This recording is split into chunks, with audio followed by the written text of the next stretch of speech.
controlled flight into terrain, CFIT, for just a moment here. This issue came up a while back for the manned aviation community, mostly due to the fact that technology has improved, where there's so many different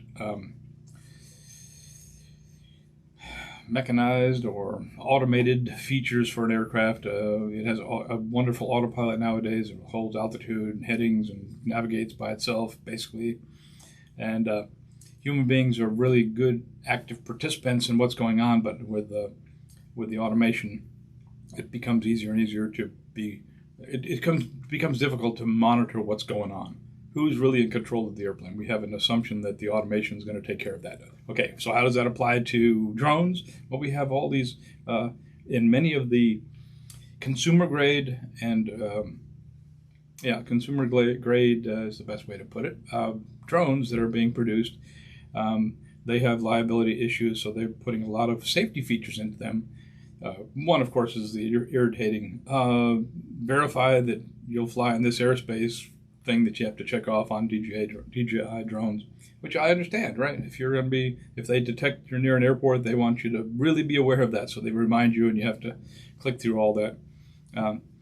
But there's also sensors that can warn you if you're close to an obstacle, so it prevents you from doing it. But as you get into the more advanced drones, they put more into the well, I guess they assume that maybe you're a professional pilot at that point if you're going to spend $7,000 for a drone. So there may be less of those.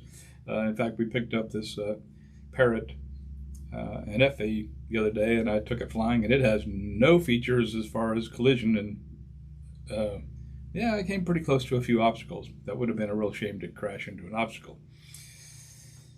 But there's that temptation because we're not very good, and then we have a tendency, like we've all observed, to look at the little screen, staring at the screen to see what it's seeing, and not noticing the fact that there may be other things going on out there, like trees and wires and etc.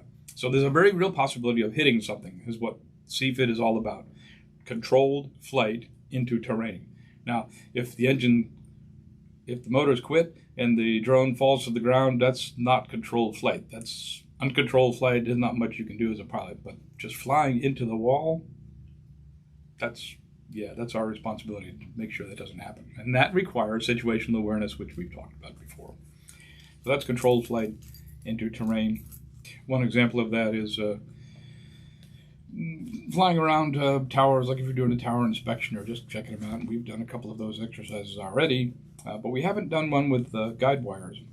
And there may be a tendency to look at the chart and find out information about towers and all that. That's fine and dandy to find out their above ground level height and et cetera, but when we start flying around a tower, we are responsible for visually keeping ourselves from hitting the wires. They're hard to see, actually, and there are many of them, perhaps on some towers. Some towers don't have any at all, but when they get to be pretty high towers, they will be wires. We just have to be paying close attention to the wires, not staring at your screen to make sure you get the right picture or videos, because that's the assignment that you've been made, is to check the tower, right? You want to check to see if there's any hornet nests or whatever. Some poor guy's got to climb up that tower to change the light bulb. Yeah, he doesn't want to run into a hornet's nest up there, so you're checking to see for stuff like that, or loose wires that might be flailing around and might hit him as he's climbing up the tower. And you can sympathize with him. So we're looking for that, but we're also needing to pay attention to everything else, which, again, the more and more we talk about it, the more we see the value of a visual observer. It's just really, really difficult not to be absorbed with the video display.